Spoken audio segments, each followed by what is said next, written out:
Bismillahirrahmanirrahim. Assalamualaikum. Alhamdulillah bisa ketemu lagi sama teman-teman buat sharing soal keuangan. By the way, udah pada gajian belum nih? Mungkin ada yang gajiannya di awal bulan, ada juga yang gajiannya di akhir bulan, dan ada juga yang gajiannya tiap minggu. Kapanpun gajiannya, berapapun gajiannya, yuk pertama-tama kita syukuri dulu atas semua pendapatan yang kita dapatkan. Karena dengan bersyukur, maka Allah akan senantiasa menambahkan kenikmatan. Amin. Nah, ini aku seperti biasa pakai printable yang aku buat sendiri. Buat teman-teman yang mau ngeprint sendiri, boleh banget, nanti aku kasih filenya, silahkan DM ke Instagram Libria House, gratis ya. Mengingatkan kembali ya teman-teman, pendapatan orang itu kan beda-beda, kebutuhan tiap orang juga pasti beda-beda.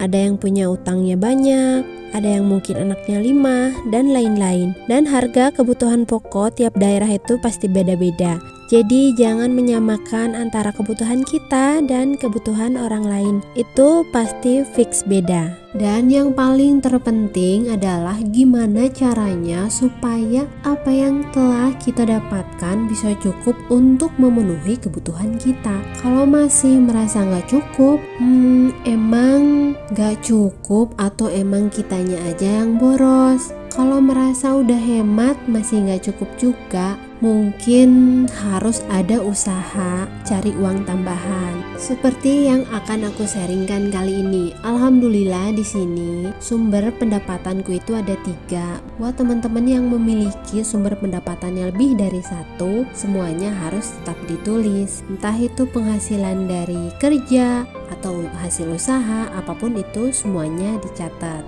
Nah, ini untuk gaji suami 6 juta, gaji istri 3 juta, dan usaha sampingan 2 juta. Jadi totalnya adalah 11 juta. Lanjut untuk tabungan dan investasi. Jadi ketika gajian tiba, yang nomor 1 disisihkan adalah untuk tabungan. Karena kalau nabung di akhir itu malah uangnya keburu habis. Jadi yang namanya nabung, kalau aku sih ya lebih baik di awal sebelum uangnya itu kepake. Nah, ini tabungan yang pertama aku tuh tabungan pendidikan. Nabungnya ini pakai emas karena untuk sekolah anakku nanti masuk SMP. Itu kan masih lama, sekitar 5 tahun lagi ya. Karena kalau nabung pakai uang pasti kena inflasi. Yang kedua adalah dana darurat. Kalau dana darurat ini aku nabung biasa aja, berbentuk uang di rekening. Dan yang ketiga adalah nabung untuk haji. Kalau haji ini aku pakai tabungan falas, dan jadi total tabungannya itu adalah 3 juta. Nah, di sini itu ada kolom hutang, dan alhamdulillah kali ini tuh aku udah nggak punya utang lagi. Jadi tak bosan-bosan aku mengingatkan teman-teman, kalau memang punya utang, dahulukan dulu bayar utang dibanding menabung ya, karena utang itu kan wajib dibayar hukumnya dan membuat keuangan juga nggak sehat kalau utangnya besar. Berhubung aku nggak ada hutang, jadi kolom ini nggak akan aku isi. Setelah menabung, selanjutnya adalah pos sedekah atau infak. Sedekah yang diutamakan itu adalah sedekah ke keluarga sendiri dulu ya teman-teman. Lalu selanjutnya pada orang lain. Nah, di sini aku mau menyisihkan uang untuk orang tua 1 juta, untuk adikku yang masih kuliah 500, dan untuk sedekah tak terduga. Jadi sedekah tak terduga itu kayak untuk orang-orang di jalan yang gak sengaja ketemu, atau kadang-kadang suka ada sumbangan-sumbangan apa gitu ya. Jadi pendapatan yang 11 juta tadi sudah terpakai 3 juta, tinggal 8 juta kan. Lalu dikurangi lagi untuk sedekah 1.600.000, sisanya tinggal 6.400.000. Nah, 6.400.000 inilah yang akan aku gunakan untuk memenuhi biaya hidup, untuk keperluan sehari-hari, keperluan mingguan, keperluan bulanan, dan keperluan tahunan juga tentunya. Sekarang aku akan bikin pos-pos untuk keperluan biaya hidup. Yang pertama adalah belanja mingguan 1.200.000, untuk listrik 500.000, SPP TK 300.000, untuk SPP SD 350.000, gas 150, bensin motor 150, bensin mobil 400.000, belanja bulanan 850.000, pulsa 200, kebutuhan anak 200, biaya tak terduga 300, hiburan 450. Jadi jumlahnya 5.300.000. Lanjut, aku mau bikin sinking fund baru untuk kebutuhan di tahun 2022. Sinking fund yang pertama adalah servis motor, waktunya 12/3. Dalam 1 tahun 3 kali servis, jadi 4 bulan sekali. Idealnya sih 3 bulan sekali ya. Terus total uang yang dibutuhkan adalah 400.000, simpanan per bulannya itu jadi 35.000. Pajak motor waktunya 12 bulan, total uang 400.000. 420.000.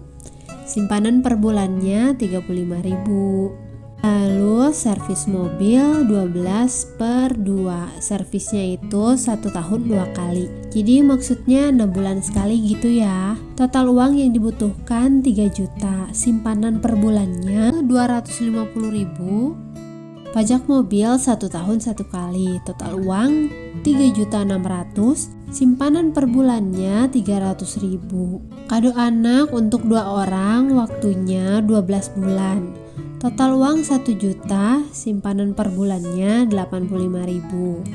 Idul Fitri biasanya dapat THR dari kantor. Jadi ini aku untuk tambah-tambah aja. Total uangnya 1.200.000, per bulannya 100.000. Dan yang terakhir untuk kurban, total uang 3.540.000. Simpanan per bulannya 295.000. Total sinking fund per bulannya itu adalah 1.100.000.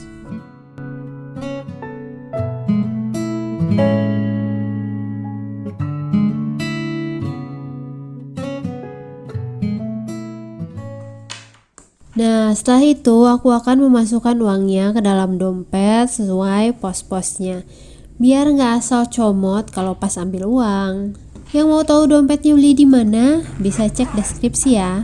Yang pertama yang harus diamankan adalah untuk tabungan. Tabungan pendidikan ini 1 juta nanti akan aku belikan logam mulia di distributor LM di kotaku. Jadi setiap bulan insya Allah aku tuh berusaha konsisten untuk beli logam mulia. Jadi nanti pas anakku mau masuk SMP, logam mulia ini tinggal dijual. Mungkin masih banyak teman-teman yang masih bingung jual LM itu kemana. Dijual ke toko emas bisa, dijual ke Antamnya langsung bisa juga, atau ke distributor di tempat kita beli LM tersebut. Aku taruh di sini aja biar tersembunyi. Lalu selanjutnya dana darurat. Dana darurat ini sangat penting untuk kebutuhan yang mendadak-dadak dan dalam kondisi darurat. Jadi kita itu bisa terhindar dari meminjam uang karena punya dana darurat ini. 1, 2, 3, 4, 5, 6, 7, 8, 9, 10. Dana darurat ini langsung aku masukkan ke bank biar aman. Lanjut untuk tabungan haji, aku juga masukkan ke rekening. Aku juga langsung masukkan ke rekening. 1, 2, 3, 4, 5, 6, 7, 8, 9, 10. Ini aku masukkan ke rekening falas karena insya Allah pembayarannya itu lewat dolar. Untuk menyesuaikan nilai aja sih, karena kan berangkatnya juga masih nanti. Menghindari inflasi dolar terhadap rupiah.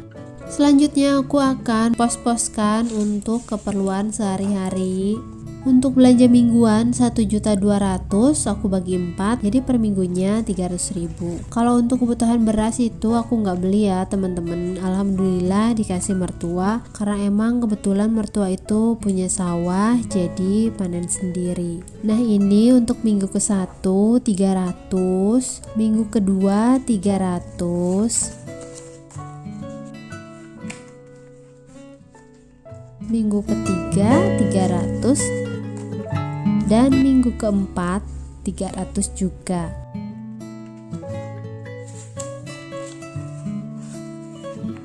Bayar listrik 500.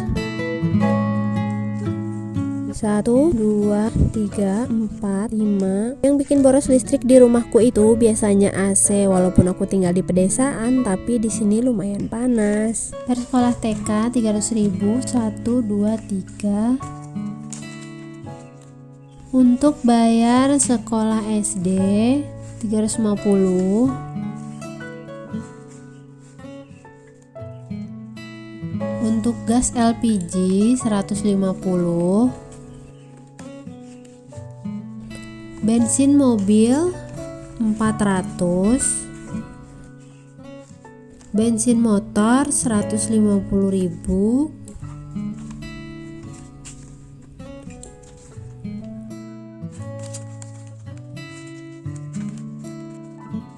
Belanja bulanan 850. Oh iya, di video sebelumnya aku udah pernah bikin gimana caranya biar belanja bulanan gak over budget. Di situ juga ada printable buat daftar belanja bulanan. Linknya aku taruh di deskripsi ya. Pulsa 200.000.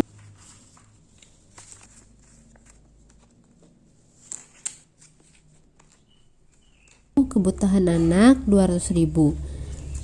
Kadang-kadang anak-anak itu suka pengen es krim atau beli-beli mainan gitu ya, tapi aku tuh seringnya belikan mainan yang murah-murah aja, yang harganya itu 5 ribuan, 3 ribuan gitu teman-teman.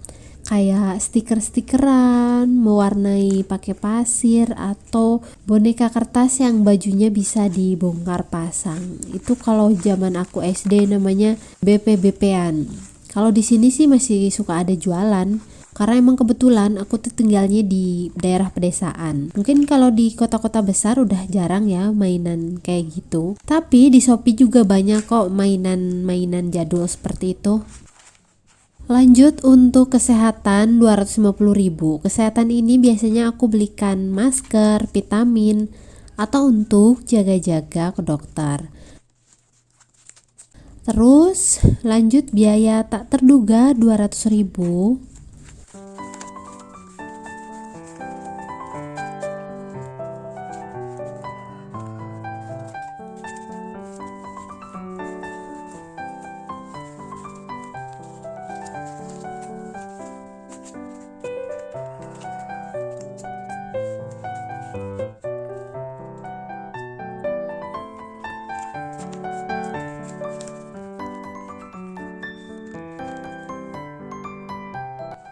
Hiburan 450.000.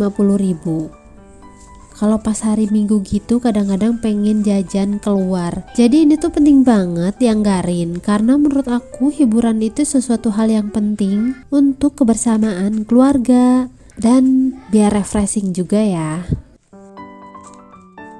Lanjut ke daftar sedekah atau infak orang tua 1 juta. 1, 2, 3, 4, 5, 6, 7, 8, 9, 10. Lalu untuk adik aku yang masih kuliah 500. 1, 2, 3, 4, 5. Dan yang terakhir untuk sedekah tidak terduga sebesar 100.000. Ini aku pakai 10 ribuan aja biar gampang ambilnya. 6, 7, 8, 9, 10. Anggaran bulanan sudah selesai, lanjut ke sinking fund. Ini aku mau bikin sinking fund yang baru ya, seperti apa yang udah aku bilang tadi di depan untuk tahun 2022. Dan yang aku akan sinking fund kan kebutuhan tahunan seperti bayar pajak kendaraan, servis, dan lain-lain. Aku akan menyisihkan uang ini tiap bulan, jadi pas giliran bayar gak kelabakan bingung uangnya dari mana, atau sampai mungkin harus ambil tabungan. Disitulah manfaatnya sinking fund. Sesuai perhitungan yang tadi, untuk servis motor menyisihkan 35.000. Terus untuk bayar pajak motor 35.000 juga.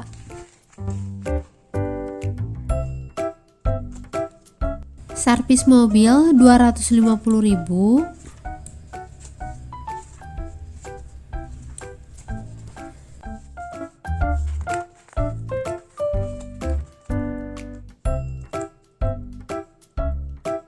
Pajak mobil 300.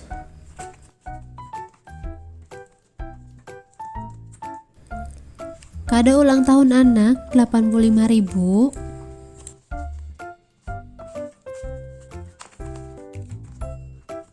Untuk Idul Fitri 100.000.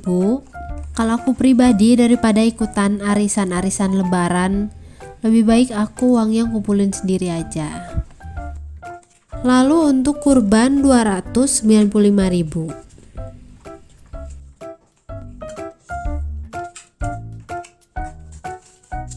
Seratus, 295.000. Dan itulah budgeting gajian kali ini. Semoga menginspirasi buat teman-teman semua. Mohon maaf jika ada salah-salah kata. Wassalamualaikum warahmatullahi wabarakatuh. Terima kasih sudah menonton.